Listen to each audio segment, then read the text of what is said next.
Good morning.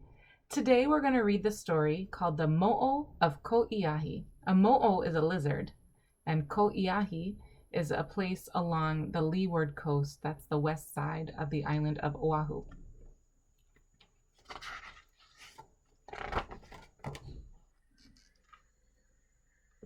Yuck! Look how green the stream is today, exclaimed Kaionoa. With all that algae, it's like a thick green tea. Ugh. And it's starting to spill into the sea, chimed Kiko'o. See how green that water is? You definitely don't want to go near the water, Uncle Jay warned. Why? The children asked. Because the mo'o guarding the baby fish swimming out to sea. What mo'o? Kiona asked. Uh-oh, there's the mo'o. Uncle Jay began to explain. The mo'o of Ko'iahi is a very special lizard who protects the baby fish in the stream. Long before Hawaiians settled into Waianae, there were people who lived here called the Namu. They had a special relationship with the land as its guardians. The Namu took care of the land and the sea so that nature would thrive and food would be abundant for all.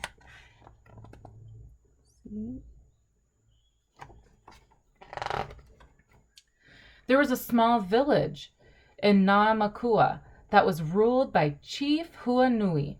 He and his wife, La'ila'i, had one child, a daughter named Kale. There's Kale right there.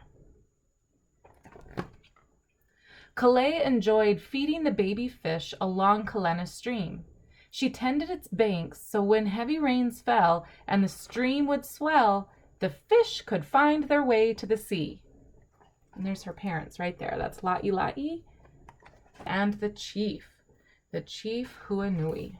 Right there. You can see the chief has this here, and then there's the mom right there, La'ila'i. Kale grew into a beautiful woman. There were very few people who lived on the island and not many suitors for the daughter of the chief. She was very lonely and longed for a companion. See?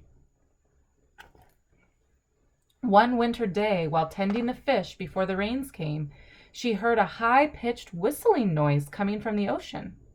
As the sound grew louder and louder, she climbed Pohaku Kula'ila'i to investigate where it might be coming from. So she climbed all the way up. Pohaku is the big hill she climbed on. When Kale looked out, she saw a great wave strike Po'ohuna Reef. That's the coral reef that's out in the ocean. And a vast mist shot up out of the blowhole. Suddenly, behind the falling curtain of the sea mist, she spotted the silhouette of a young man. Kale was frightened but curious. She walked toward the reef.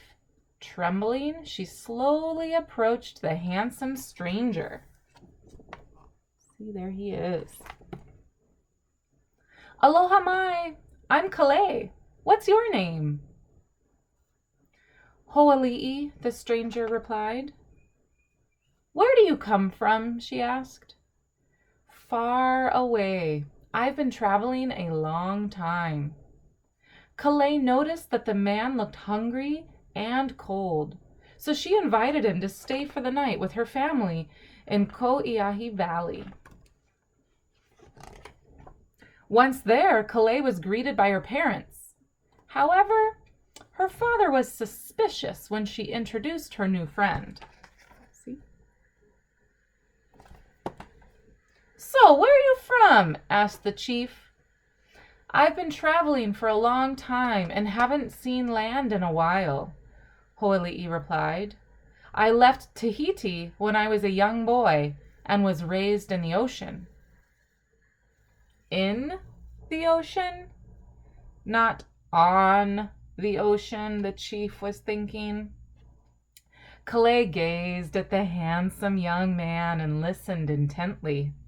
But the chief grew even more suspicious of the stranger and his stories of adventure. He made no mention of traveling companions or his canoe. Why is this stranger telling such absurd tales? Wondered the chief. By midnight, they all grew tired and fell asleep. See, look, the chief has that look on his face like he doesn't quite understand what's going on. Maybe he doesn't really believe Ho'oli'i. The next morning, Kamaile awoke, but Ho'oli'i was nowhere in sight. She ran down to Kalena's stream, calling for him. But still there was no sign. The baby fish swam closer to the edge of the pond, ready to head out to the sea. Ho'oli'i, Kamaile called out, but there was no answer. She was drawn to Kamaile cave and ran inside. Ho'oli'i, are you there? She cried, but there was no sound. Or was there? Look, there's the cave.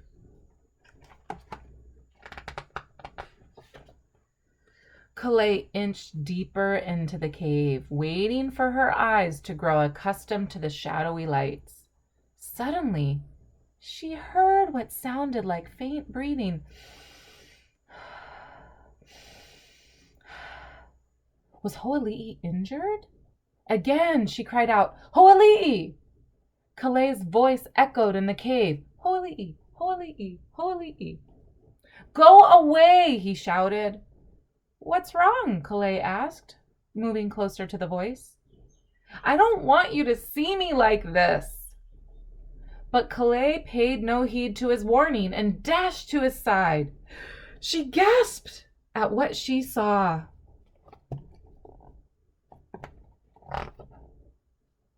Ho'oli'i no longer looked like the young man she had met. In fact, he no longer looked like a man at all. But Kamaile recognized his voice. His hands and his feet were fins. Gills sprouted along the side of his neck. What happened? Kamaile asked. I was cursed by an old woman because I took too many fish from the pond and didn't let the baby fish grow, he sobbed. She turned me into a shark to travel the seas and protect the migrating fish. But I am so lonely now. Once the fish empty into the bay, I must accompany them and leave.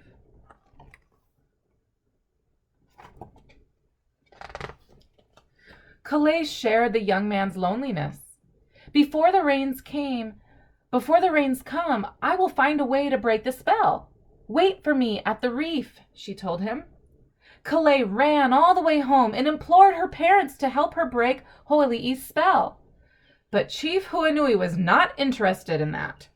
Suddenly, the rain started to fall, lightly at first, but then the rain got heavier and heavier. Frantic, Kamaile rushed to Po'ohuna Reef, where Ho'oli'i had first come ashore. But the rain had already pushed all the fish out into the bay, and they were swimming away. She was too late. Kamaile sobbed as the fish disappeared into the deep ocean. Look, her tears turned into the ocean water too.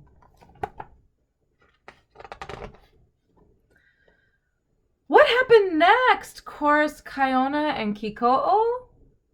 Legend says that Kamaile turned into a mo'o, answered Uncle Jay. She continues to guard the baby fish in the stream in hopes of seeing Ho'oli'i. Did she see him again? Asked Kaiona. Well, some say that Kamaile can transform back into a woman and calls to Ho'oli'i from atop Pohaku Kula'ilai. That's the top of that ridge, kind of like the cliffs. Upon hearing Kamaile call, Ho'oli'i returns to the reef and they continue to meet in Kaniana Cave. See? There she is. She turned into the mo'o. And there he is. He was turned into a shark. So the real life cave looks like that right there. The end.